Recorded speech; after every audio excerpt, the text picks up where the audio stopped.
एक छोटा सा गांव जहां 3 बचपन के दोस्त रहते थे।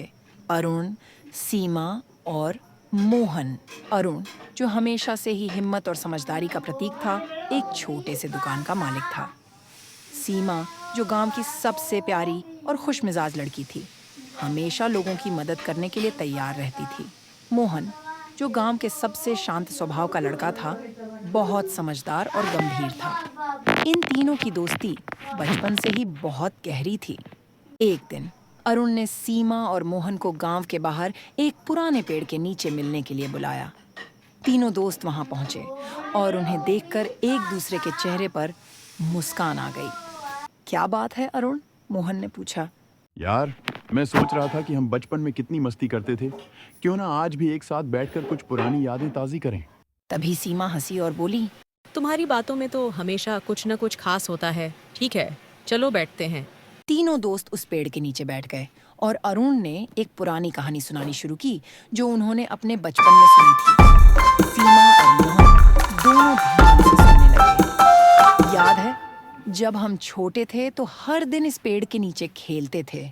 यह पेड़ हमें हर मुश्किल में सहारा देता था और हम सोचते थे कि यह पेड़ हमारी तरह बोल सकता है, अरुण ने कहा। हाँ, और उस समय हमें लगता था कि इस पेड़ के नीचे बैठकर सारी दुनिया की समस्याएं हल हो जाएंगी। सीमा ने मुस्कुराते हुए कहा। मोहन चुपचाप दोनों की बातें सुन रहा था। फिर उसने कहा, लेकिन अब बड़ा हो गया हूँ तो महसूस करता हूँ कि हर समस्या का हल मेहनत और समझदारी में ही है। बचपन में हम जो सोचते थे वह अब सच नहीं लगता। अरुण और सीमा ने मोहन की बातों पर गौर किया। सीमा बोली, तुम सही कहते हो मोहन। हम सब अब अलग अलग रास्तों पर चल रहे हैं, लेकिन जो भी समस्या आए हमें एक दूसरे की मदद करनी चाहिए। बिल्कुल, अरुण ने कहा। हमेशा एक दूसरे के साथ रहकर ही हम जीवन की मुश्किलों का सामना कर सकते हैं। तीनों दोस्त कुछ देर चुप रहे। फिर सीमा बोली, चलो। आज से फिर से अपनी पुरानी दोस्ती को मजबूत करते हैं। हाँ, मोहन ने भी हामी भरी।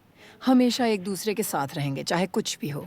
और वहां से सभी चले गए। उस दिन के बाद तीनों दोस्त अपनी जिंदगी में व्यस्त होते हुए भी एक दूसरे से मिलते रहे और उनकी दोस्ती पहले से भी मजबूत हो गई। वे समझ गए थे कि जीवन की असली ताकत दोस्ती और सहयोग में ही है। ये कहानी अच्छी लगी तो लाइक, सब्सक्राइब और कमेंट करें।